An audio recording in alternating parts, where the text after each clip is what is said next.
Mas, apakah Adam itu ruh dan Hawa itu jasad? Jawabannya sesuai dengan sudut pandangnya. Ada dari sudut pandang Adam adalah jasad, Hawa itu adalah Hawa dalam diri ini atau batin. Ada yang mengatakan Adam itu adalah ruh, jasad itu adalah raga. Karena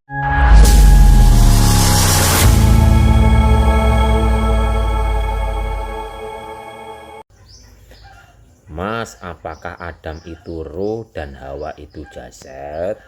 Jawabannya sesuai dengan sudut pandangnya. Ada dari sudut pandang Adam adalah jasad, Hawa itu adalah Hawa dalam diri ini atau batin. Ada yang mengatakan Adam itu adalah ruh, jasad itu adalah raga. Karena raga kita itu adalah wanita gitu loh. Raga ini adalah wanita, sedangkan pria itu adalah ruh. Kan tadi Adam apa ruh, Hawa jasad itu kan. Berarti ini sudut pandangnya dari yang raga adalah wanita, laki-laki adalah ruh gitu. Makanya Romo roh kang utama biyung bisa nyengkuyung. Berarti yang mengatakan Adam adalah ruh, Hawa adalah jasad itu dari sudut pandang hakikat wanita. Hawa kan wanita, Hawa itu wanita. Apakah jasad? Ya betul kalau sudut pandangnya dari situ Bapak Ibu. Jadi Hawa adalah raga, Adam adalah ruh. Ada yang mengatakan Adam adalah raga, Hawa adalah ini daya dalam diri itu. Jadi tinggal dari sudut pandang mana mau memahaminya. Wong perkara jati diri, perkara apapun lah, pengupasan sebenarnya itu hanya sesuai dengan sudut pandang Bapak Ibu. Makanya di saat kita belajar tentang sudut pandang, pahami dulu dari berbagai macam sudut pandang biar tidak stagnan meyakini hanya ini gitu loh. Sedangkan sudut pandang korek seperti ini, ada yang mengatakan korek itu ada tulisan SNI-nya kalau melihat dari sini. Lah yang melihat dari sini, tek, dibalik ada tulisan tokai, lebar panjang. Lah yang melihat dari sini kecil panjang, ini kan kecil panjang, di sini ada pentilnya hitam nih. Nih, ada pentilnya hitam nih. Yang melihat dari sini, nih, kecil panjang, ada besinya muter-muter, terus ada ininya nih, mendul-mendulnya nih, ada mendul-mendulnya. Yang melihat dari sini, korek itu ada lubangnya, kayak orang senyum ya. Ini kan ada besinya kayak gini. Yang dari sini, ada tulisan apa itu? Ya ini kalau masalah sudut pandang Bapak Ibu. Jadi kalau masalah sudut pandang itu jangan hanya melihat dari sisi satu saja.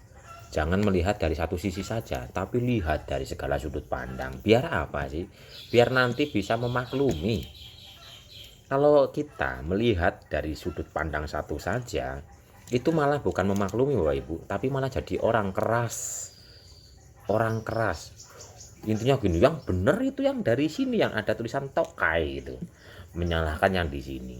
Lah yang benar yang mana? Semuanya benar sesuai dengan sudut pandangnya. Tidak beda dengan kajian-kajian. Makanya jangan mudah jangan mudah satu langsung menghakimi, satu langsung mengklaim dan sebagainya. Pelajari dulu, lihat dulu dari segala sudut pandang, biar muncul yang namanya pemakluman. Kan jadi berarti dia itu melihat dari sisi sininya karena ada tulisan SNI umpama. Dia melihat dari sisi sininya karena melihat ada tokai. Dia melihat dari sininya kecil panjang ada pentilnya ini.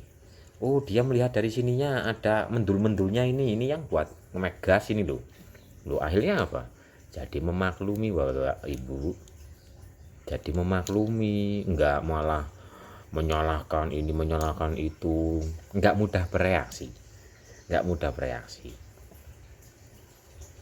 Jadi yang dipertanyakan tadi, apakah Adam adalah ruh, Hawa adalah raga? Ya betul kalau dari sudut pandang itu tadi. Hawa adalah wanita, wanita hakikatnya adalah raga. Adam itu nggak ada, sejatinya nggak ada. Kan ada tapi nggak ada. Roh ini kan ada, tapi wujudnya kayak apa kan nggak ada. Loh, itu Adam. Adam adalah roh. Ya tinggal dari mana lah sudut pandangnya mau memahaminya. Tapi syukur-syukur jangan hanya mengetahui dari konon katanya. Udah bersihkan saja hatinya, murnikan jiwa raganya. Nanti Bapak Ibu akan memahami sendiri kok dari sudut pandang Bapak Ibu sendiri. Dan mendengarkan sudut pandang dari orang lain. Kalau Bapak Ibu sibuk untuk pemurnian jiwa raga, Bapak Ibu itu akan mudah memaklumi, hanya menjadi penyaksi bukan penghakim. Bukan tidak mudah reaksi dalam pikirannya. Intinya apa sih? Kesejatian, pencerahan itu muncul dari dalam diri Bapak Ibu sendiri, dari dada Bapak Ibu sendiri, asal Bapak Ibu membersihkan mendung-mendung yang menutupi matahari sejati. Nanti dengan sendirinya tersinari, terpahamkan dari dalam diri. Soalnya kalau Bapak Ibu hanya tahu dari cerita orang lain, rasa Bapak Ibu tidak ada perubahan kok. Rasa Bapak Ibu tidak ada perubahan. Memang cerdas, pengetahuannya banyak, tapi masih mudah tersinggung, tapi masih mudah emosi, masih sedih, masih khawatir dan sebagainya. Harusnya di saat Bapak Ibu semakin banyak pemahaman, pencerahan tentang jati diri, tentang pengupasan, hikmah di sebalik kejadian, hikmah di sebalik ayat-ayat, harusnya Bapak Ibu semakin tenang. Harusnya kalau pencerahan itu munculnya dari dalam diri. Jadi sini semakin cerdas, sini semakin banyak pengetahuan ilahi, sininya kan semakin tenang Bapak Ibu. Tapi kalau Bapak Ibu hanya mengakses dari luar, sininya kan nggak dibersihkan, karena langsung didengarkan dari luar, sehingga sininya nggak menembus ke sini.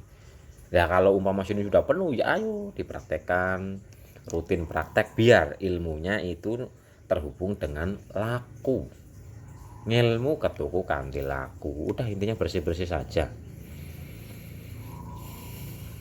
Cerita yang didongengkan seakan mengalami, ya malah jadi ya itu tadi lah. Kalau Bapak Ibu sering mendengarkan kisah ini kisah itu, nanti waktu pemurnian jiwa raga kadang-kadang kisahnya muncul kok. Jadi Bapak Ibu kesadarannya masuk ke dalam ingatan, masuk ke dalam cerita yang pernah Bapak Ibu dengar. Karena cerita apapun yang pernah Bapak Ibu dengar itu terekam di alam bawah sadar, tersimpan.